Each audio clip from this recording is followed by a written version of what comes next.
Welcome, ladies and gentlemen, to another wonderful episode of Math in the Past, hosted by yours truly, Dr. Emmett Brown. Today I return from the 17th century in my time-traveling DeLorean with a special treat for you. Joining us today is one of the greatest mathematicians of all time, the one and only John Napier. Let's give him a big round of applause. How are you doing on this fine evening, John? Well, seeing as how I've been abducted against my will in a strange flying carriage to a place where people dress like savages and being forced to talk into a small black box, I've been better. Well, we're sorry to hear that, John. Apology not accepted. Say, what is that strange light-emitting device hanging from the ceiling? Oh, that's a light bulb. Well, seeing as how we have a limited amount of time, before you spontaneously combusted having traveled hundreds of years and encountering bacteria that your body is ill-equipped to handle, let's jump into the interview. John, why don't you tell us a little bit about your early life? Well, I started out my young, illustrious life in Manchester Castle in Edinburgh, Scotland. I was fortunate enough to be born to a somewhat dark and musty, but luxurious castle. I was blessed to have a wealthy father of 16 years of age, and I received an impressive private education, at the end of which I attended St. Andrews University in Scotland. However, I soon came to the truth that school simply wasn't for me, and I left the university quite quickly. What did you do after your time at St. Andrews? One of the oldest universities in the world came to an unfortunate end. I spent some time traveling the mainland of Europe in search of a more diverse and superior education, and myself, being a young and incompetent, thoughtless child, I decided it'd be best not to tell anyone where I was going or what I was doing. Those were the best of times. Unfortunately, I've completely forgotten what on earth I was doing there. So I returned home, inherited my father's castle, got married, and I took the utmost care of my family and my home. Well, how about you tell us about some of the inventions you came up with back in the good old 17th century? My inventions. They were lovely things. Yes, they really were. Would you be so kind as to tell us about some of the weapons you made?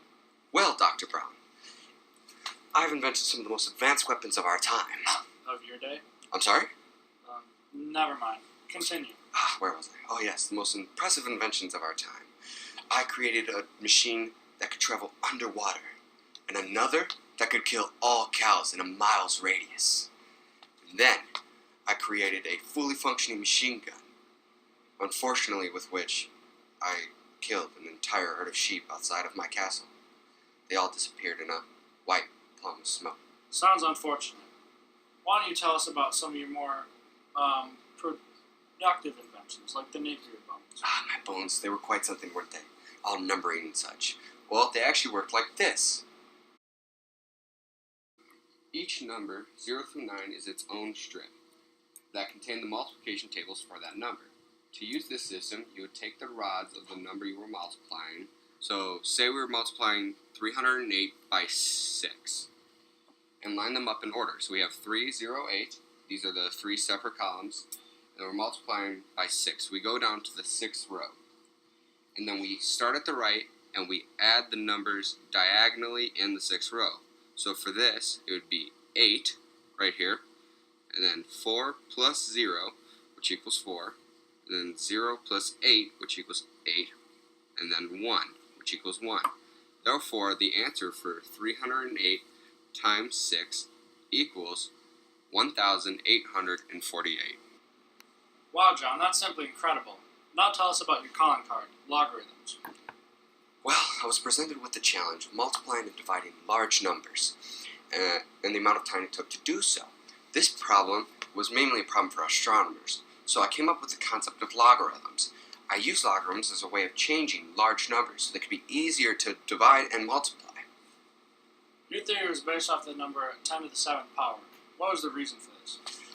I used the number 10 to the 7th power because it was such a large and nice number. And it allowed me to make the large calculations with a very extremely small percent error compared to the actual answers. I see. Well, how did you approach the calculations you were attempting to simplify?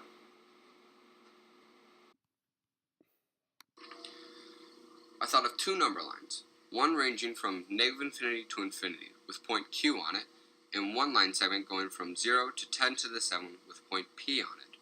Point Q moves at a constant rate from negative infinity to infinity, while point P moved at a rate proportional to its distance from 0, so that was constantly changing. And then I set 2 variables, The first was x. X equals the distance yet to be traveled by p to 10 to the 7. And then I set the second variable, y, is the distance already traveled by q. And then, using those variables, I was able to come up with an equation for my definition of the logarithm. It went x over 10 to the 7 equals 1 minus 1 over 10 to the 7 to the y power.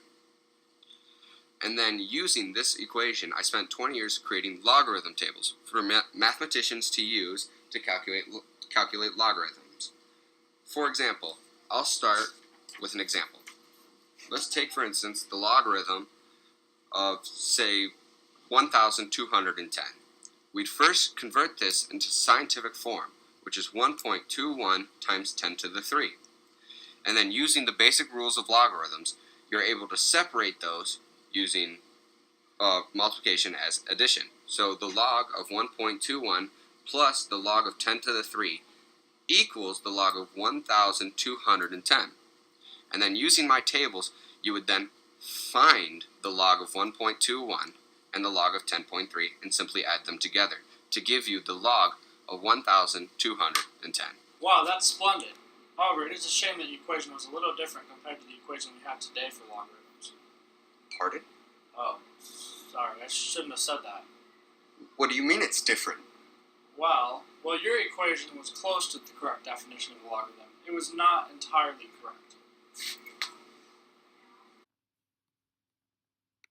Your equation was listed as x over 10 to the 7th equals 1 minus 1 over 10 to the 7th to the power of y. Well, the correct equation that we have today is x over 10 to the 7th equals 1 over e to the power of y over 10 to the 7th. To show you that your equation was really a good approximation, I'm going to rewrite your expression as x over 10 to the 7th equals 1 minus 1 over 10 to the 7th to the power of 10 to the 7th times y over 10 to the 7th. When we take the limit as n approaches infinity of 1 minus 1 over n to the power of n, we get 1 over e. This tells us that 1 minus 1 over 10 to the 7th to the power of 10 to the 7th can be rewritten as 1 over e because 10 to the 7th is such a large number it can be modeled this way. This will result in the equation becoming x over 10 to the 7th equals 1 over e to the power of y over 10 to the 7th, which we now use today as the correct expression for logarithms. Wow, so you're telling me those 20 years I spent filling out logarithm tables were all a waste? Unfortunately, you're correct. Blast that Henry Briggs. And with that sad but true realization, our time tonight has unfortunately come to an end, and I wish you all a very good night. Now come on, John. We're returning to the 17th century.